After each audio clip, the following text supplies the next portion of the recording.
Hello everyone, welcome back to my channel. दोस्तों, प्रस्तुत है आज की ब्रेकिंग न्यूज़। एक साथ 3 आदेश, देखें प्रत्येक आदेश में क्या कहा गया है।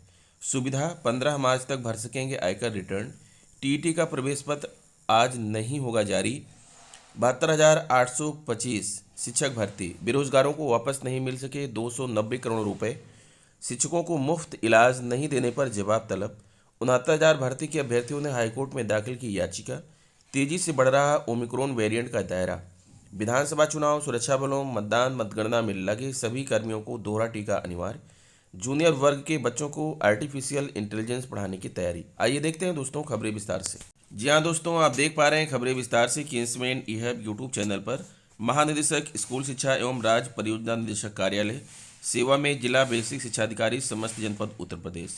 विषय ब्लॉक संसाधन केंद्र एवं नगर संसाधन केंद्र पर रखे गए डाटा एंट्री ऑपरेटर, सहायक लेखाकार एवं CWSN रिसोर्स पर्सन के 2 माह के मानदेय हेतु धनराशि प्रेषण के संबंध में। महोदया, आप अवगत हैं कि राज्य परियोजना कार्यालय के माध्यम से ब्लॉक संसाधन केंद्र एवं नगर संसाधन केंद्र पर कार्यरत सहायक लेखाकार एवं डाटा एंट्री ऑपरेटर तथा CWSN रिसोर्स पर्सन का माह दिसंबर 2021 तक का मानदेय प्रेषित किया जा चुका है। अग्रेतर PAB 2021-22 में प्राप्त अनुमोदन के क्रम में जनपद के ब्लॉक संसाधन केंद्र एवं नगर संसाधन केंद्रों पर रखे गए सहायक लेखाकार, डाटा एंट्री ऑपरेटर एवं CWSN रिसोर्स पर्सन का 2 माह जनवरी एवं फरवरी 2022 का मानदेय वेतन हेतु स्वीकृत धनराशि कुल रुपये 982,29,200 लाख रुपये 9,82,29,200 मात्र संलग्न सूची में अंकित विवरण अनुसार अवमुक्त की जा रही है। तत्क्रम में निम्नवत निर्देशित किया जाता है। मानदेय का भुगतान डाटा एंट्री ऑपरेटर, सहायक लेखाकार एवं CWSN रिसोर्स पर्सन के खाते में PFMS प्रणाली के माध्यम से ही किया जाएगा। सहायक वित्त एवं लेखाधिकारी तथा जिला बेसिक शिक्षा अधिकारी का उत्तरदायित्व है कि प्रत्येक माह की 5 तारीख तक संबंधित कर्मियों के गत माह के मानदेय का भुगतान विकासखंड से प्राप्त उपस्थित के आधार पर सेवा प्रदाता को स्थानांतरित करते हुए सेवा प्रदाता द्वारा कर्मियों का भुगतान कराया जाना सुनिश्चित किया जाए। उक्त धनराशि ब्लॉक संसाधन केंद्रों एवं नगर संसाधन केंद्रों पर वास्तविक कार्यरत कर्मियों के सापेक्ष प्रेषित की जा रही है। किसी भी प्रकार की विसंगति होने की स्थिति में जनपद द्वारा तत्काल राज्य परियोजना कार्यालय को सूचित किया जाए। खातों का रखरखाव एवं व्यय प्रक्रिया संबंधी समस्त कार्यवाही manual on financial management and procurement 2018 के प्रावधानों के अनुसार सुनिश्चित की जाए। वर्ष 2021-22 से हेतु अवमुक्त की जा रही मानदेय की धनराशि की व्यय की समीक्षा जिला बेसिक शिक्षा अधिकारी एवं सहायक वित्त एवं लेखाधिकारी द्वारा की जाए। कृपया उपर्युक्त निर्देशानुसार समयबद्ध कार्यवाही सुनिश्चित की जाए। भवदिया अनामिका सिंह, राज्य परियोजना निदेशक।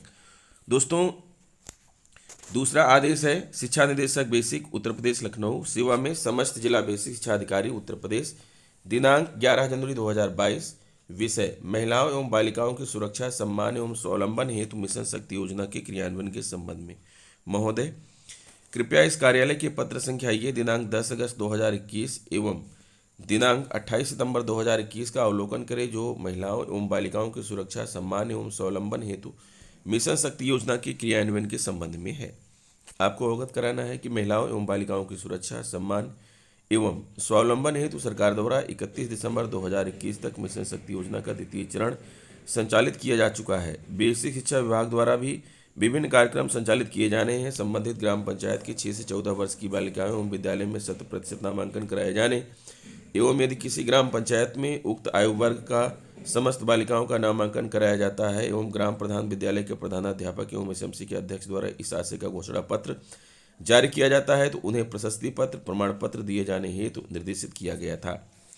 उक्त के संबंध में अभी तक आप द्वारा सूचना उपलब्ध नहीं कराई गई है। इस संबंध में आपको पुनः निर्देशित किया जाता है कि समस्त खंड शिक्षा अधिकारियों एवं प्रधानाध्यापकों को उपरोक्तानुसार कार्रवाई कराते हुए ग्राम पंचायत की 6 से 14 वर्ष की बालिकाओं का विद्यालय में 100% नामांकन कराएं एवं इस आशय का घोषणा पत्र उपलब्ध कराएं कि समस्त बालिकाओं का नामांकन कराया जा चुका है, जिससे ग्राम प्रधान, विद्यालय के प्रधानाध्यापक एवं SMC के अध्यक्ष को प्रशस्ति पत्र, प्रमाण पत्र देकर सम्मानित किया जाए। भवदीय गणेश कुमार, संयुक्त शिक्षा निदेशक बेसिक, कृत्य शिक्षा निदेशक बेसिक उत्तर प्रदेश लखनऊ। अगला आदेश है दोस्तों शिक्षा निदेशक बेसिक का, ये भी है सेवा में समस्त जिला बेसिक शिक्षा अधिकारी उत्तर प्रदेश, दिनांक 11 जनवरी 2022, दिनांक 31/3/2022 को सेवानिवृत्त होने वाले शिक्षकों के सेवानिवृत्त देयकों को भुगतान से संबंधित सूचना गूगल शीट पर फीड कराने एवं हार्ड कॉपी उपलब्ध कराए जाने के संबंध में। महोदय, आप अवगत हैं कि दिनांक 31/3/2022 को अधिवर्षता आयु पूर्ण कर आपके जनपद में कतिपय शिक्षक सेवानिवृत्त हो रहे हैं, जिनके सेवानिवृत्ति देयकों का भुगतान 31/3/2022 की पूर्व किया जाना आवश्यक है। अतः उक्त के संबंध में आपको निर्देशित किया जाता है कि सत्रांत पर सेवानिवृत्त हो रहे शिक्षकों के सेवानिवृत्ति देयकों का दिनांक 31/3/2022 तक अनिवार्य रूप से निस्तारण कराया जाना सुनिश्चित करें तथा तद विषयक सूचना निम्नलिखित प्रारूप पर गूगल शीट में फीड कराते हुए हार्ड कॉपी इस कार्यालय एवं सचिव बेसिक शिक्षा परिषद प्रयागराज को दिनांक 31/3/2022 तक उपलब्ध कराना सुनिश्चित करें। गूगल शीट का लिंक है और ये इसका फॉर्मेट दिया हुआ है। डॉक्टर सर्वेंद्र विक्रम बहादुर सिंह, शिक्षा निदेशक बेसिक। दोस्तों, सर्दी होने के कारण मेरी आवाज़ में थोड़ा भारीपन आ गया है, इसलिए आपको आवाज़ अस्पष्ट लग रही होगी, क्षमा चाहता हूँ। सुविधा 15 मार्च तक भर सकेंगे आयकर रिटर्न। नई दिल्ली सरकार ने मंगलवार को मार्च 2022 को समाप्त वित्त वर्ष को लेकर कंपनियों के लिए आयकर रिटर्न भरने की अंतिम तारीख 15 मार्च कर दी। वित्त वर्ष 2020-21 के लिए कर ऑडिट रिपोर्ट व ट्रांसफर प्रोसेसिंग ऑडिट रिपोर्ट जमा करने की अंतिम तिथि बढ़ाकर 15 फरवरी कर दी गई। यह तीसरा मौका है जब अवधि बढ़ाई गई। प्रयागराज 23 जनवरी को प्रस्तावित उत्तर प्रदेश शिक्षक पात्रता परीक्षा यूपीटीटी का प्रवेश पत्र बुधवार को जारी नहीं हो सकेगा। परीक्षा नियामक प्राधिकारी की सचिव अनिल भूषण चतुर्वेदी के अनुसार अभ्यर्थियों को निःशुल्क परिवहन की सुविधा दिए जाने संबंधी शासनादेश मिलने के बाद प्रवेश पत्र जारी होंगे। इसमें 1-2 दिन का समय लग सकता है। कार्यालय ने जिलावार केंद्रों की सूची को अंतिम रूप दे दिया है। प्राथमिक व उच्च प्राथमिक स्तर की टीटी के लिए क्रमशः 1,29,01,629 और 87,08,73,553 अभ्यर्थी पंजीकृत हैं। 12,91,629 और 8,73,553 अभ्यर्थी पंजीकृत हैं। अभ्यर्थियों के स्कैन किए हुए फोटोयुक्त उपस्थित पत्रक केंद्र व्यवस्थापकों को 17 जनवरी तक भेजे जाएंगे और डबल लॉक में रखने के लिए प्रश्न पत्र व OMR सीट 20 जनवरी तक जिला मुख्यालयों को उपलब्ध कराया जाएगा। 23 जनवरी को परीक्षा के बाद 27 जनवरी को उत्तरमाला वेबसाइट पर जारी होगी। जिलों से प्राप्त संशोधित प्रस्ताव के आधार पर प्राथमिक स्तर की परीक्षा के लिए 2,532 और उच्च प्राथमिक स्तर की परीक्षा के लिए 1,733 केंद्र बनाए गए हैं। देखते देखते 5 साल बीत गए, लेकिन बेरोजगारों को खुद के 289 करोड़ रुपए में से चमन्नी वापस नहीं मिल सकी। बेसिक शिक्षा परिषद ने 23 जनवरी 2019 तक अभ्यर्थियों को फीस वापस करने की बात कही थी, लेकिन जिला शिक्षा एवं प्रशिक्षण संस्थानों डाइट की लापरवाही से भुगतान नहीं हो सका। परिषदीय प्राथमिक स्कूलों में 72,825 प्रशिक्षु शिक्षक भर्ती के लिए 13 नवंबर 2011 को पहली बार आयोजित यूपीटीटी में कथित तौर पर घोटाले की बात सामने आने पर दिसंबर 2012 में एकेडमिक मिनट में भर्ती शुरू हुई थी। आवेदन फीस के रूप में सरकार को 2,98,289,58,54,400 रुपये मिले थे, लेकिन बाद में सुप्रीम कोर्ट के आदेश पर टीटी मेरिट पर 72,825 भर्ती पूरी हुई और एकेडमिक मेरिट की भर्ती प्रक्रिया पूरी नहीं हो सकी थी। 9 साल से अधिक का समय बीतने के बावजूद अब तक अभ्यर्थियों के रुपये उनके खाते में वापस नहीं भेजे जा सके। बेसिक शिक्षा परिषद की पूर्व सचिव रूबी सिंह ने फीस वापसी के लिए अभ्यर्थियों से 3 से 30 नवंबर तक 2018 तक संबंधित डाइट में आवेदन पत्र रजिस्टर्ड स्पीड पोस्ट या वाहक के माध्यम से साक्ष्यों के साथ उपलब्ध कराने को कहा था। परिषद की ओर से 7 जनवरी 2019 तक डाइट प्राचार्यों के खाते में RTGS के जरिए मांगी गई धनराशि उपलब्ध करानी थी। उसके बाद अभ्यर्थियों के खाते में रुपए भेजने थे, लेकिन अधिकांश डाइट से मांग पत्र नहीं मिलने के कारण बजट जारी नहीं हो सका। शिक्षकों को मुफ्त इलाज नहीं देने पर जवाब तलब। प्रयागराज प्रदेश के प्रसिद्ध विद्यालयों में कार्यरत शिक्षकों को राज्यकर्मियों की तरह कैशलेस चिकित्सा और बीमा सुविधा की मांग को लेकर दाखिल याचिका पर हाईकोर्ट ने सरकार से जवाब तलब किया है। याचिका में कहा है कि राज्य कर्मचारियों की तरह परिषदीय विद्यालयों के अध्यापक राज्य सरकार के निर्देश पर कोविड-19 की ड्यूटी कर रहे हैं। इसके बावजूद उनको राज्य कर्मचारियों की तरह कोई सुविधा नहीं दी जा रही है।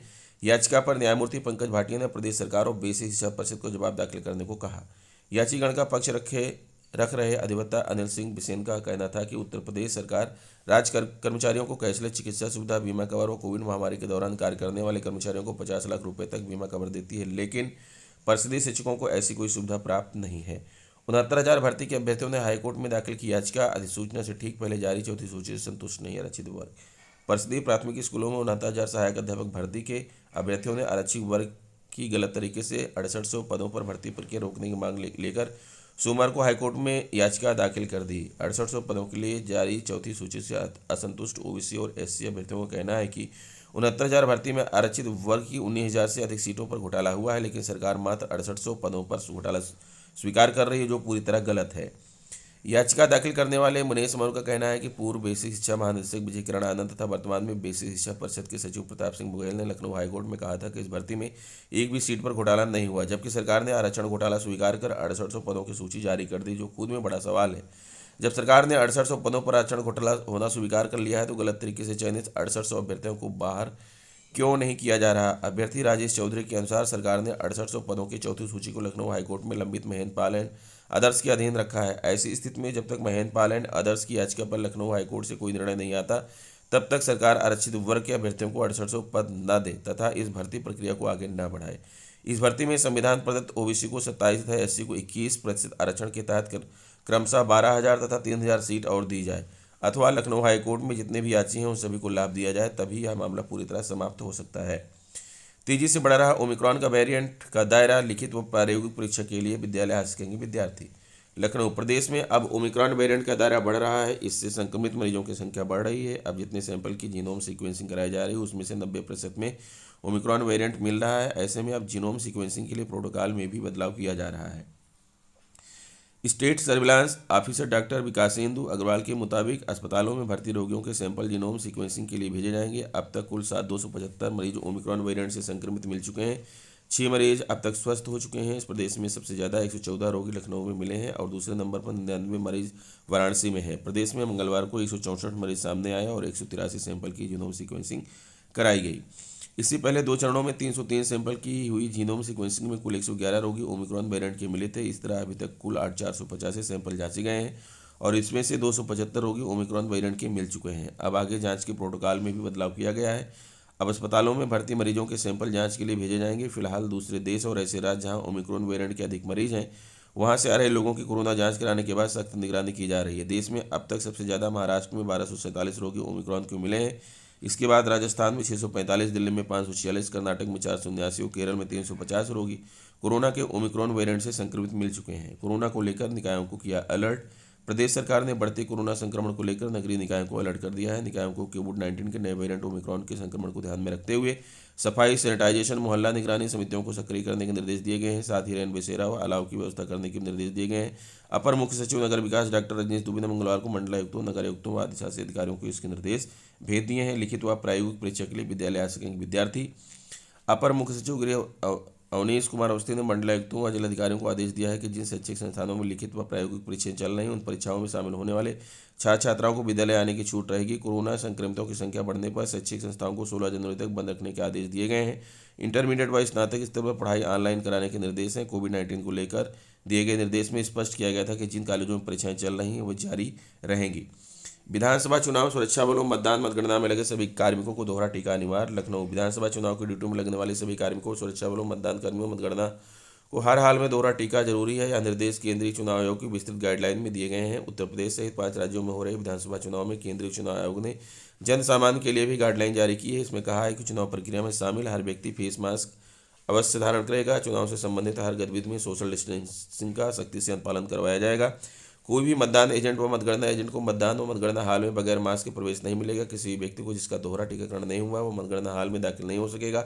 अगर ऐसे किसी व्यक्ति को टीके की एक ही खुराक लगी है तो उसे अपने जो 48 घंटे पहले की RT-PCR या RAT जांच की रिपोर्ट दिखानी होगी। नामांकन, मतदान, मतगणना स्थल के प्रवेश द्वार पर थर्मल स्कैनर और सैनिटाइजर की व्यवस्था करना अनिवार्य है। पोलिंग पार्टियों व सुरक्षा बलों के वाहनों के आवागमन में कोविड गाइडलाइन का पालन सुनिश्चित किया जाएगा। जूनियर वर्ग के बच्चों को आर्टिफिशियल इंटेलिजेंस पढ़ाने की तैयारी। प्रयागराज कक्षा 6, 7, 8 के विद्यार्थियों के पाठ्यक्रम में आर्टिफिशियल इंटेलिजेंस, कृत्रिम बुद्धिमत्ता शामिल करने की तैयारी है। इससे छात्र छात्राओं में वैज्ञानिक सोच विकसित करने के साथ उनके कौशल विकास पर भी जोर दिया जाएगा। जिन खिलौनों से खेलते बचपन बीतता है उन्हीं की तकनीकों प्रारंभिक शिक्षा में ही विद्यार्थी सीखेंगे। तमाम मशीनों जैसे JCB, डस्ट स्वीपिंग व हाइड्रोलिक वाली मशीनों की कार्यप्रणाली, उनके संचालन में प्रयोग होने वाले सिद्धांतों व उनका जीवन में किस तरह का प्रयोग हो सकता है, इसे जान सकेंगे।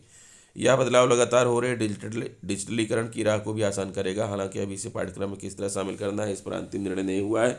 राज्य विज्ञान शिक्षा संस्थान में मंगलवार को आर्टिफिशियल इंटेलिजेंस को बच्चों को कैसे पढ़ाना है, अलग अलग विषयों में किस तरह उनको समावेश किया जा सकता है, इन सभी बिंदुओं पर मंथन के लिए विभिन्न कॉलेजों और महाविद्यालयों के शिक्षक एकत्र हुए। सभी ने अपने विचार साझा किए।